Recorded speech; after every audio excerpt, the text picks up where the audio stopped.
അതെ, ഈ ഒരു കറി കണ്ടോ, കാണാൻ തന്നെ നല്ല മൊഞ്ചല്ലേ. കഴിക്കാനും അടിപൊളി ടേസ്റ്റാണ്, ഇതുണ്ടാക്കാനും എളുപ്പമാണ്. ഒരു മൺചട്ടി അടുപ്പത്തേക്ക് വെച്ച് വെളിച്ചെണ്ണ ഒഴിക്കാം. അതിലേക്ക് കറിവേപ്പില ഇടാം, ഉലുവ ഇടാം, കുഞ്ഞുള്ളി അരിഞ്ഞതും ഇട്ട് മൂപ്പിക്കാം. പൊടികളായിട്ട് 2 ടീസ്പൂൺ മുളക് പൊടിയും 1/4 ടീസ്പൂൺ മഞ്ഞൾപ്പൊടിയും ചേർത്ത് മൂപ്പിക്കാം. അതിലേക്ക് 4 ചെറിയ വഴുതനങ്ങ നീളത്തിൽ അരിഞ്ഞതും 2 വലിയ പച്ചമുളക് കീറിയതും കൂടി ഇട്ട് കൊടുത്തിട്ട് നല്ല പോലെ വഴറ്റണം. ആവശ്യത്തിനുള്ള ഉപ്പും ചേർത്ത് കൊടുക്കണേ. നല്ല എണ്ണയൊക്കെ തെളിഞ്ഞ് വരുന്നണം വരെ വഴറ്റിയെടുക്കണം. എന്നിട്ട് അതിലേക്ക് ഒരു നെല്ലിക്ക വലിപ്പത്തിലുള്ള പുളി പിഴിഞ്ഞതും ആവശ്യത്തിനുള്ള വെള്ളവും ചേർത്ത് ഒന്ന് തിളപ്പിക്കുമ്പോഴത്തേന് എണ്ണയൊക്കെ തെളിഞ്ഞ് കറി നല്ല സെറ്റായിട്ട് വരും. ആ ഒരു സമയത്ത് നമ്മുടെ മെയിൻ താരമായിട്ടുള്ള മുട്ട ഇതിലേക്ക് പൊട്ടിച്ചൊഴിച്ചു കൊടുക്കാം.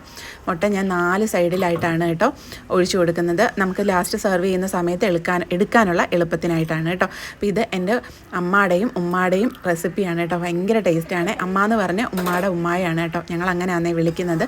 ചോറിൻ്റെ കൂടെ കഴിക്കാനായിട്ട് ഭയങ്കര ടേസ്റ്റാണ് കേട്ടോ. നിങ്ങൾക്ക് എല്ലാവർക്കും ഒരുപാട് ഇഷ്ടപ്പെടും. തീർച്ചയായിട്ടും ഇത് ട്രൈ ചെയ്ത് നോക്കണം കേട്ടോ.